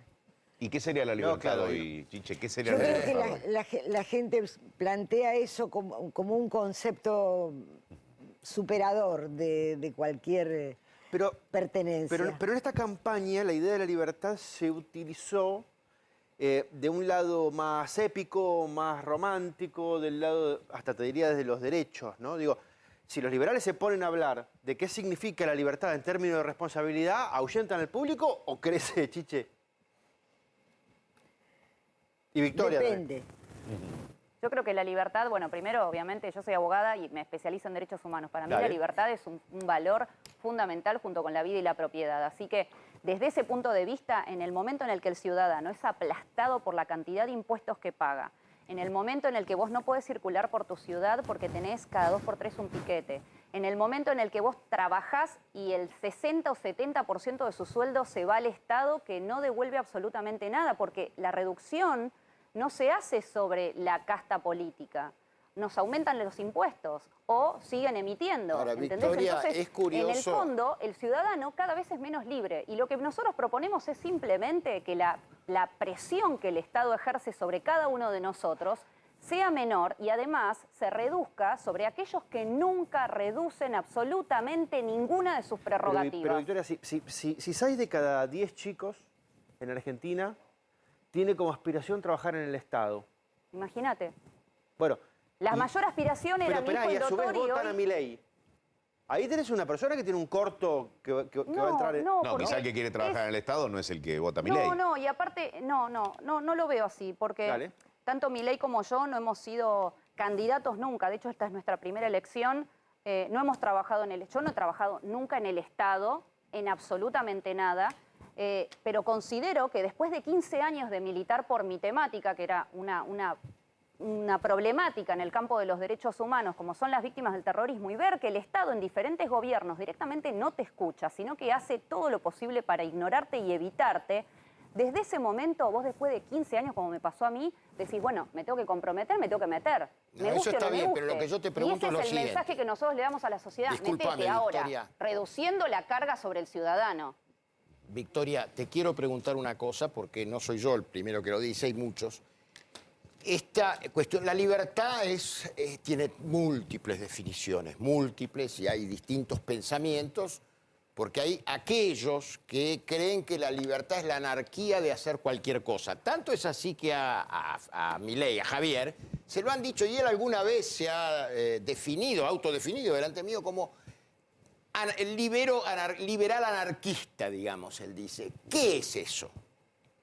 Mira, para mí la libertad siempre implica, obviamente, la responsabilidad de la decisión que vos tomes, ¿no? O sea, la libertad implica también una responsabilidad. Pero hace falta acentuar eso. Yo coincido en ese concepto con vos. Totalmente. Cada libertad debe tener una correspondencia con un derecho, una obligación. Pero es que cada derecho tiene eso lo que nos enseñaban cuando Igualmente la posición de Javier es una posición que tiene que ver con lo filosófico. Nosotros no estamos en contra de las instituciones del Estado. Nosotros lo que estamos cuestionando... Central sí. Bueno, ya el te lo Banco Central pregunté se la vez creó en pasada. 1935. Espero que le hayas preguntado y me lo Antes de justifiques. 1935 Claro, pero si vos no decís había que la Banco libertad Central. va con algún nivel de responsabilidad, ¿no? Lo que te pregunto es, la idea de incendiar el Banco Central, ¿no? ¿Es una idea que conlleva responsabilidad? ¿Es una metáfora un poquito torcida? Es una metáfora. Y es el enojo que tenemos muchos de nosotros. Estamos hartos, Preguntale a cualquier ciudadano lo que le cuesta hoy alquilar un departamento de 2 ambientes en la ciudad de Buenos Aires. Preguntale lo que le cuesta hoy a un padre de familia pagar el colegio parroquial de sus hijos. No estamos hablando de un colegio ABC1, estamos hablando del colegio parroquial en Mataderos. Realmente el Estado, y aquí por ejemplo puntualicémoslo en la ciudad de Buenos Aires, cuando se habló de toda la coparticipación y a Buenos Aires se le sacó una porción, la política, Cambiemos, el mejor camino que encontró fue crearnos un impuesto, ¿entendés? Entonces, esa situación se viene dando en todos los órdenes. Escudándose en que me sacaron plata, entonces te genera un impuesto. Ahora, vos hablabas de la libertad y la calle, ¿no? Si hay algo que no interpreta a la gente o al que va a laburar, es lo que sucede en la calle todos los días. No sos dueño ni de tu tiempo, ni de la libertad de poder transitar. La campaña también se está dando en Twitter. Esto es una realidad, Chiche, ¿no? No, pero eso son procesos anárquicos, eso es otra cosa. Está bien, pero digo, Esper quizás se va a un extremo, pero dice, a ver si lo tenemos ahí en pantalla, ¿no? En Twitter también se juega mucho de la campaña. Y lo mete a Grabois y Grabois le responde. Sí, el insulto a la orden del día. Claro, dice José Luis Esper.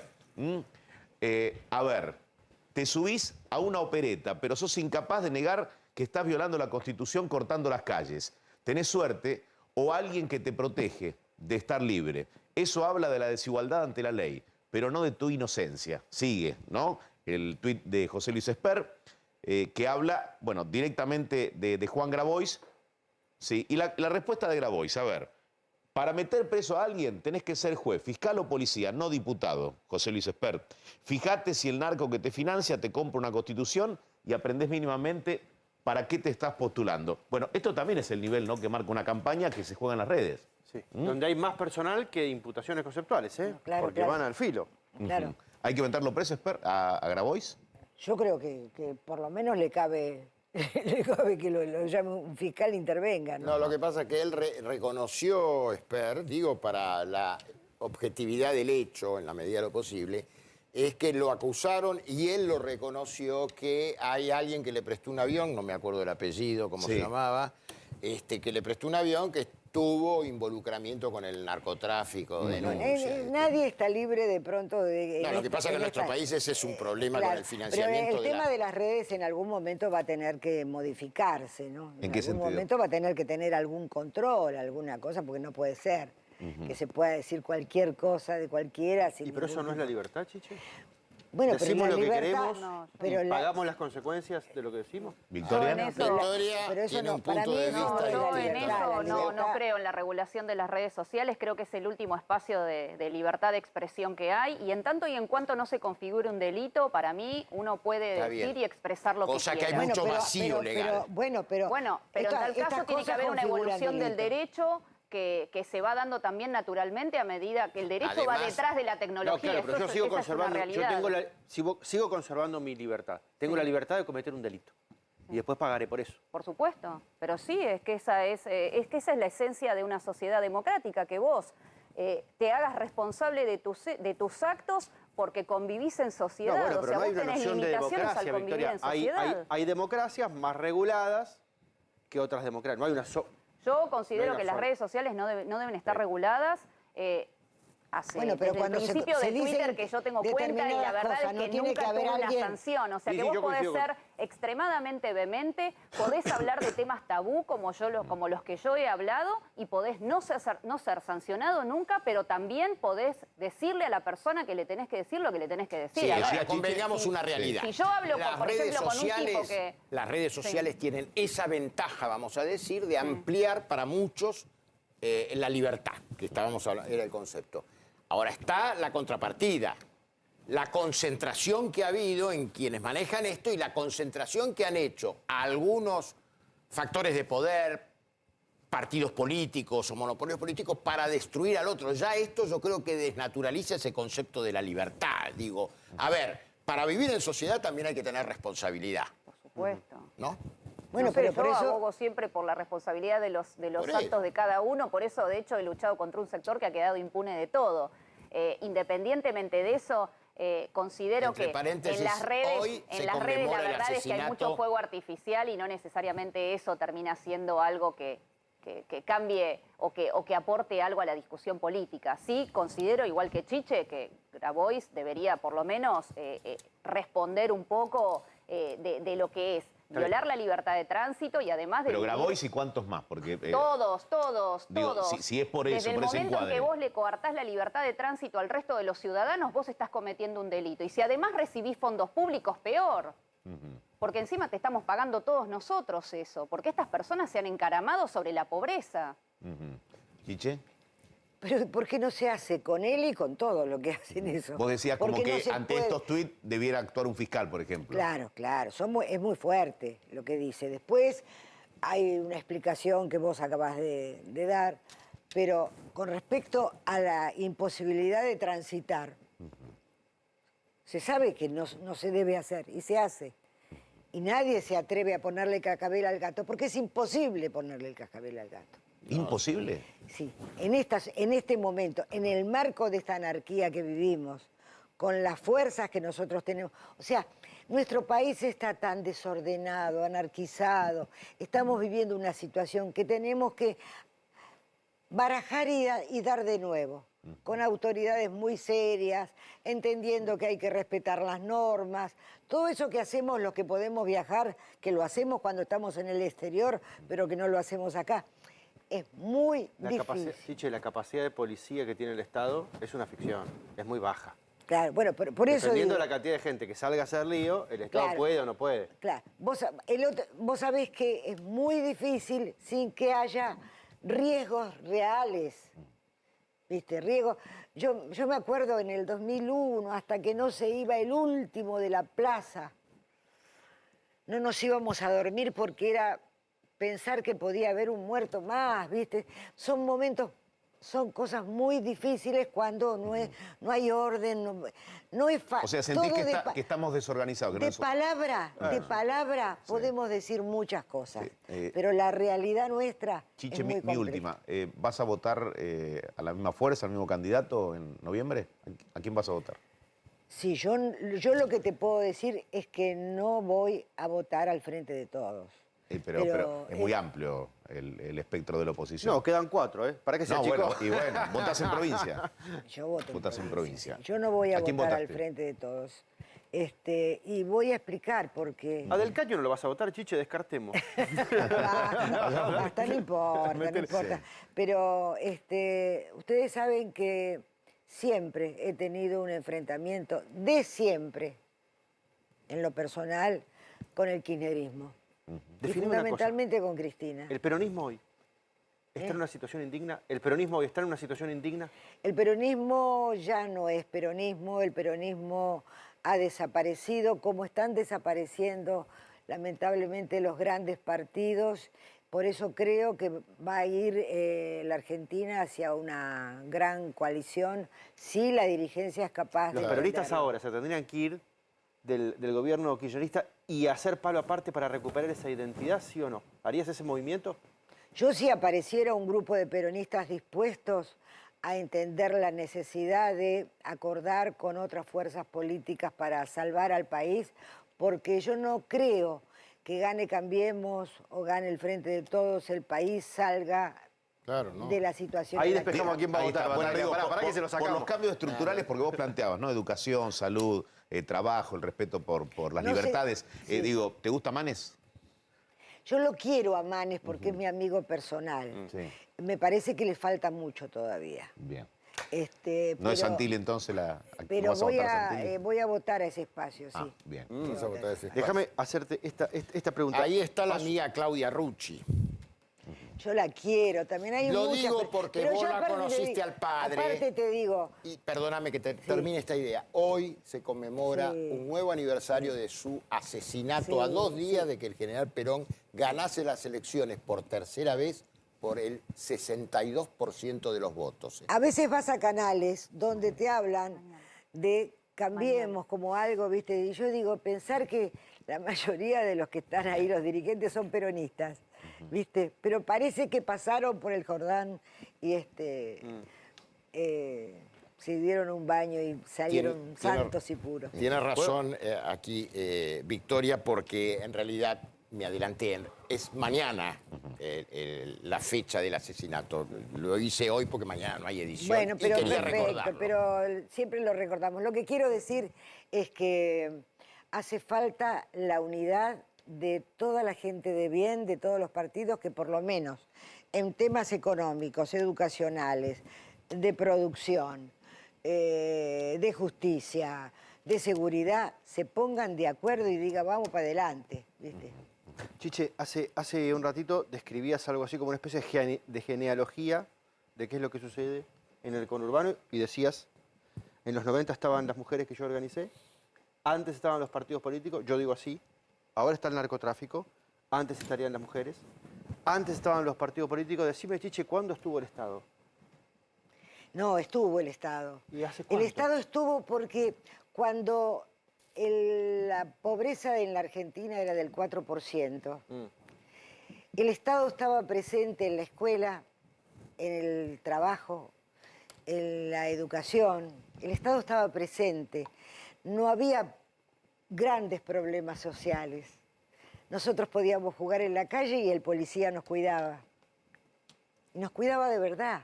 Confiábamos en él. Entonces había presencia del Estado a través de las instituciones. Querida Chiche, te agradezco muchísimo Me que estás nos hayas echando, acompañado. pero te no, quiero... no te he hecho, no te he hecho. Pero te quiero y Tengo los que quiero seguir, a todos. Yo Gracias. también me quiero. Por ir. eso. Chao, mi amor. Gracias, Chiche. Gracias. Chao, saludos Chao, a Eduardo. chao. Sí, Hasta te luego. propongo, Campo, Sí, querido. escuchar a alguien que va a votar a Milei, que lo votó, va a repetir el voto y además quiere traccionar votos para la fuerza de Victoria. ¿Quién es? ¿Quién es? ¿Quién es? Bueno, mira. Obviamente que fui a votar, imbécil. ¿A quién voy a votar? Así, a vos te hablo. Estás mirando la pantalla, imbécil. ¿Quién voy a votar?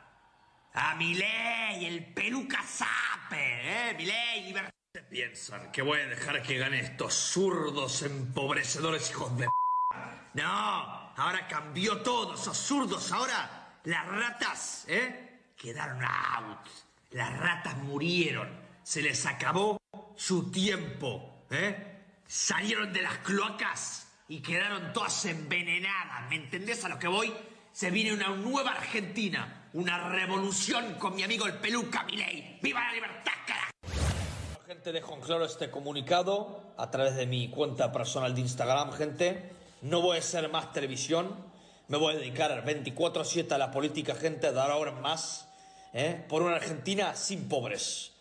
Por una Argentina que los argentinos se puedan comprar los que se les cante, puedan viajar a donde se les cante y tengan una vida high society, gente. Por una Argentina, potencia mundial. Victoria, ¿esto ayuda o resta? ¿Y soplar y hacer botella, como dice ese muchacho de la cosa? Dale, pegale. A ver. Pegale fuerte y al No. Quiero decir que de todo lo que dijo me ¿Sabías gusta. que existía esto? Sí, por supuesto. No lo conozco personalmente. Lo conocería, si se da la oportunidad, no tengo Pero ningún va a ser drama, al candidato del contrario. espacio en el 23, ¿no? Bueno, él lo dice.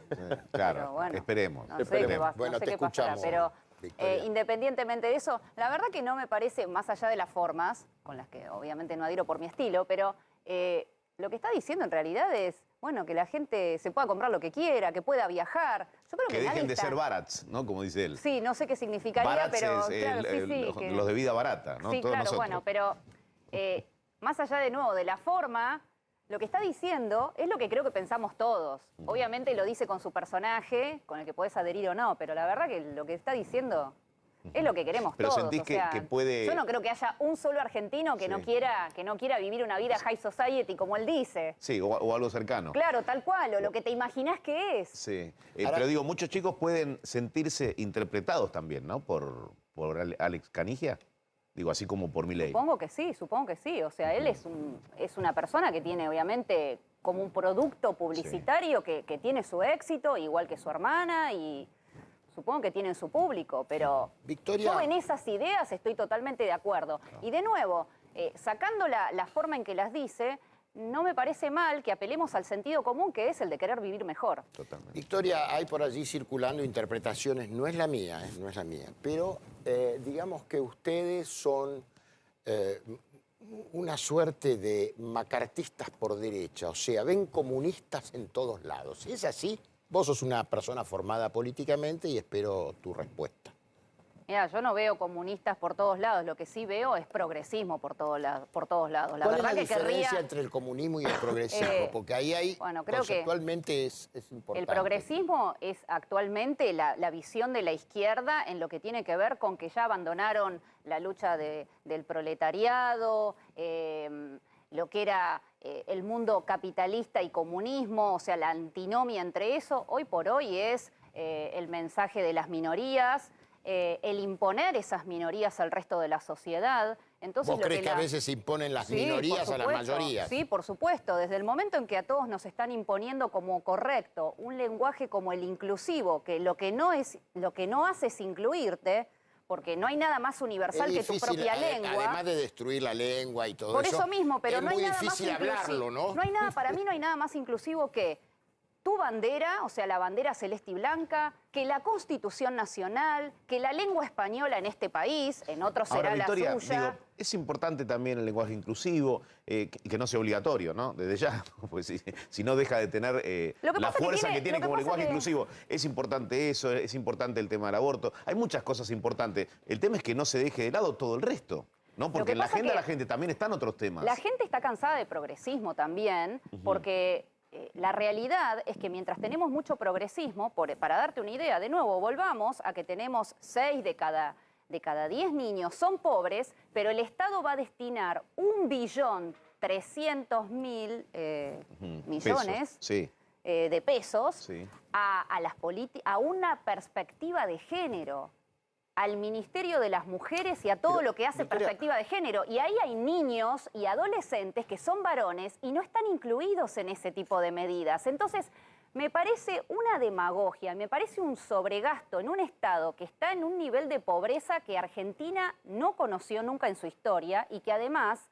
estamos en un momento en el cual definitivamente habría que resolver ese tipo de situaciones que son vitales y no estar haciendo demagogia con el lenguaje inclusivo y otro tipo de medidas como, no sé. O sea, no está mal, pero no es algo prioritario en tu agenda, en tu libretita de prioridades. Mirá, desde el momento en que tienen un contenido ideologizado, a mí no me parece que se lo tengan que aplicar a la sociedad como obligatorio.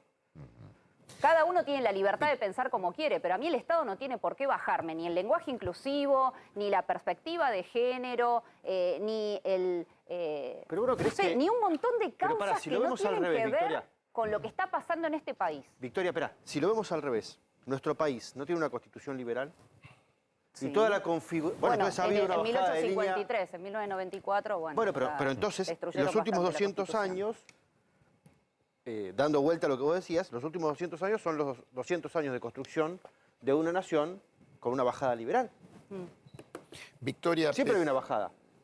Sí, pero... Discutiremos cuál es. Claro, pero una bajada desde el momento en que a vos el Estado te dice que vos tenés que pensar de determinada manera o que no es inclusivo, si vos hablás en tu idioma, ¿qué inclusión haces con los ciegos que leen braille? ¿Qué inclusión haces con el que es sordo y está leyendo el texto y es un texto distorsionado? En un país en el cual tenés un nivel de analfabetismo nunca visto. O sea, definitivamente es indefendible. Pero te quiero, como vamos a ir a una pausa, ¿están tras los votos de López Murphy? Sí, por supuesto. Por supuesto. ¿Son votos posibles? Por supuesto que sí. La lista que integra Ricardo López Murphy es una lista socialdemócrata. No es una lista en la cual estén representados el amplio arco... ¿No se lo dijiste a Ricardo López Murphy? No, eso? no tengo mucho trato. La verdad es que lo he visto en muy pocas oportunidades, así que no... Porque la socialdemocracia, de alguna manera, es vecina del progresismo que vos criticás, ¿no? Por eso mismo, ¿no? por eso mismo, sí, por eso mismo. Creo que aquel ciudadano que se considere o liberal, o conservador, o de derecha, o de centro, pero que no esté de acuerdo con la imposición del progresismo para los argentinos, bueno, acá en la Libertad Avanza tiene una posibilidad de, por lo menos, que su voz sea escuchada. ¿Te quedás, Victoria, unos minutos? Sí, claro que sí. Bien, y vamos a la última pregunta para Victoria, y agradeciéndote, por supuesto, que hayas estado con nosotros. ¿Qué esperás de la próxima elección para ustedes? Lo que espero principalmente no es tanto un resultado, sino lo que espero es que una gran parte de la sociedad que ha estado silenciada en las últimas décadas tenga la posibilidad de elegir a gente que la represente o que hable como están hablando, como piensan ellos en la intimidad de sus casas. Mi idea es representar al que quiere alquilar un departamento, al que tiene una pyme, al chico que se quiere quedar en el país, que quiere estudiar o trabajar, al trabajador rural, al que va a laburar y le hacen un piquete cada 2x3. Mi idea es representar a la gente que hizo grande este país, que construye, que paga sus impuestos y que hasta el día de hoy no tiene representación. ¿Ustedes son una rebeldía de derecha? Nosotros somos el sentido común, que parece que ahora es rebeldía. Muchas gracias por estar. Gracias. Y por supuesto, cuando hagamos la pausa y volvamos, nos vamos a encontrar con la antípoda ideológica, sin hacer separaciones, que es con un representante de la izquierda, Néstor Pitrola, que es candidato a diputado. Tras la pausa, los esperamos aquí, en Viviana con Vos.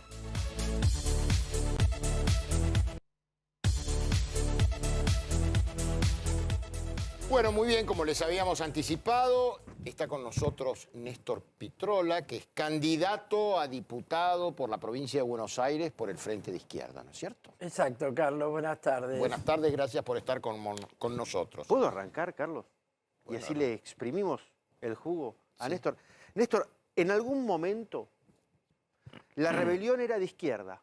Es decir, el joven, 18 años, salía al mundo, el mundo le parecía injusto, aplastante. No le terminés la pregunta. ¿Es No lo esto? terminé. Claro. ¿Es eso ahora? ¿Cambió? ¿La izquierda perdió ese lugar? Tuvimos un debate con Pablito y nos dio la razón en muchas cosas.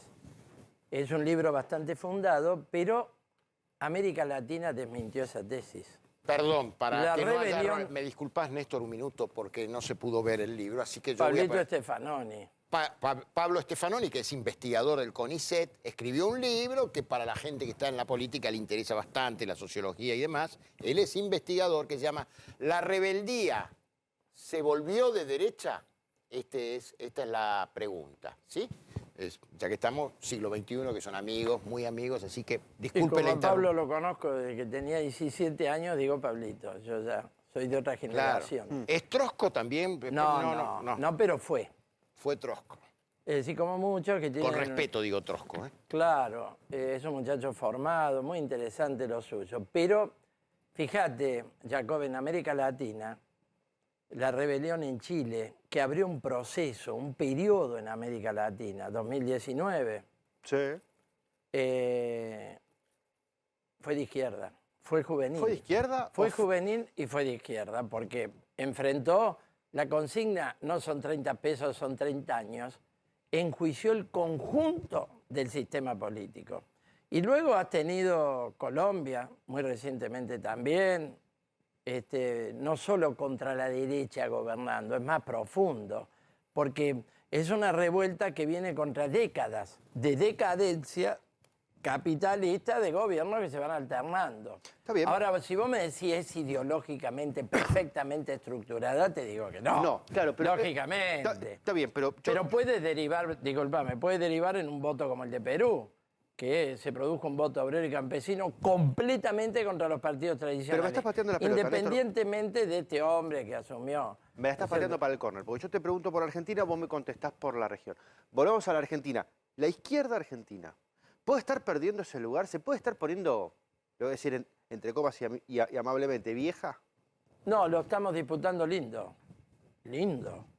Fíjate, primero lo estamos disputando muy bien porque la tercera fuerza política, con un planteo, no con una matemática electoral, fue el Frente de Izquierda. Fue. ¿Porcentaje global cuánto tuvieron en el país? Tuvimos 1,5 millones, 7 y pico el conjunto de la izquierda con el Frente de Izquierda a la cabeza.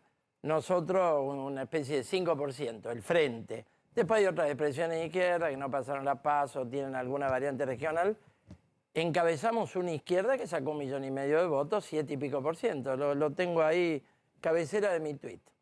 Entonces, colocamos un planteo y con picos electorales muy importantes, 23% en Jujuy. Si repetimos, entra un diputado nacional por Jujuy, 10% en la convulsiva Chubut. Eso me interesa mucho, Jacob, por tu pregunta. Chubut, ¿qué tuvo? Revuelta popular anti-megaminera. ¿Qué tuvo? Grandes huelgas contra la quiebra. Los docentes que no cobraban. No cobraban el sueldo, grandes huelgas. Y todo lo demás, 10%, 9,40%. 8% en Neuquén, una provincia muy combativa. Tuvimos la huelga autoconvocada de la salud, que conmovió, que fue una punta de un iceberg de lo que sufrió el sistema de salud en plena pandemia, ¿no es cierto? Es decir, es una izquierda que está capturando procesos políticos importantes. Y en la capital, donde voy al tema, porque no te voy a eludir de ninguna manera, voy al tema Milei. No, por supuesto es alarmante que haya sectores juveniles que han votado un protofascista, con todo lo payasesco que tenga, pero es un protofascista que, digamos, una escisión de Juntos por el Cambio, como Milei, por supuesto, y hemos dado una batalla política, ideológica y teórica. Solano ha hecho una batalla fantástica, refutando lo de la escuela austríaca, que la desempolvó de cosas completamente superadas, mostrando que es un antiderecho, mostrando que lleva a la Villarroel, que es defensora de genocidas, mostrando la verdadera característica. Y que un tipo que plantea quemar el Banco Central quiere dolarizar la economía. ¿Qué querés que te diga? Si vos quemás el Banco Central, dolarizamos. Es decir, un falso liberal que además tiene íntimas relaciones con Eurnequian, que le ha financiado la campaña. Hay un artículo en Prensa Obrera que llamo a leerlo. Y Eurnequian es uno de esos empresarios que creció con Aeropuertos 2000 de grandes contratos con el Estado. No hablemos las 7 líneas de colectivos del PAD y todo eso que no conozco bien. Aclaro que lamento que no esté presente Villarroel, porque como fue aludida, como dicen en la Cámara de Diputados. Bueno, ¿qué querés que te diga? No importa, pero bueno, yo discuto contra la bueno, lista. A ver. Discuto contra la lista, no discutís importa. personalmente. Claro, Bueno, pero ahora, ella, al integrar la lista, da un contenido, Campolongo.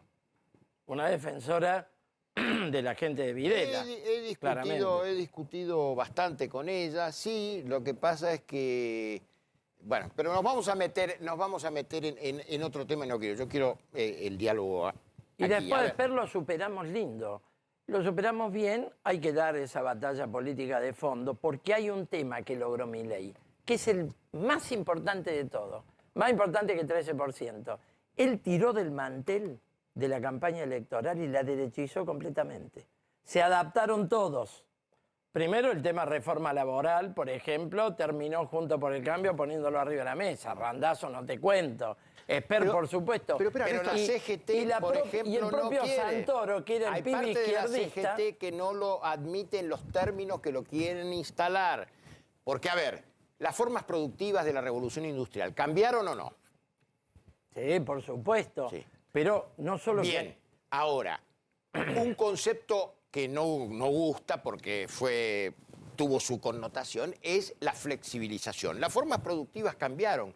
No hay que buscar, para tener mayor empleo, buscar formas que, cuidando la justicia social, bueno, adapten, puedan absorber estas nuevas formas productivas. Fue la ¿no? idea de Carlos Menem, Carlos. Yo la viví, estuve en el sindicato gráfico, me tocó luchar en los 90, y no se han cambiado los pilares de los 90. No se cambiaron, se siguió profundizando, y hoy tenés la Argentina con 4 millones de monotributistas, que es esa flexibilización, un blanco trucho que encubre en realidad lo que toda la vida un abogado llamó fraude laboral. El trabajo en negro. Pero la industria del juicio laboral también existe, en parte. Ahora, ¿cómo no va a haber abogados que hagan un agosto? Nosotros luchamos para que no exista eso. Lo nuestro es la pelea sindical, un sindicalismo de clase, y no de gordos que entregan por negocios personales de tercerizada como Pedrazo o lo que fuera, de todo este sindicalismo que pactó con todos los gobiernos y entregó todo. Vamos a la lucha. Pero ¿cómo no va a haber algún abogado que defienda a gente que le quitan los derechos? Pero quiero ser finito en esto. Tenés que ser cortito porque me va a matar el próximo programa. Sí, quiero debatir con el peronismo, que viene con el cuento ahora de que están contra la reforma laboral. Massa acaba de declarar que hay que proteger los derechos adquiridos. Bueno, esa la conozco. Reforma laboral para todos los nuevos. Los viejos van quedando 4 gatos, echan a los viejos, toman a los nuevos sin derechos. Y eso no crea puestos de trabajo. Hay que abrir fábricas, hay que construir trenes, hay que hacer trabajo, hay que construir 1 millón de viviendas, si no, no hay laburo. Ambos, pero no podemos... ¿Se te acabó? Faltan 10 segundos. Así que lo que les decimos es que pasen un buen fin de semana. Gracias, Néstor. Adiós. Gracias a ustedes. Y que el lunes ya esté aquí Viviana con vos y, por supuesto, a nuestro querido Eduardo Bataglia. Mucha mer. Chao, buen fin de semana.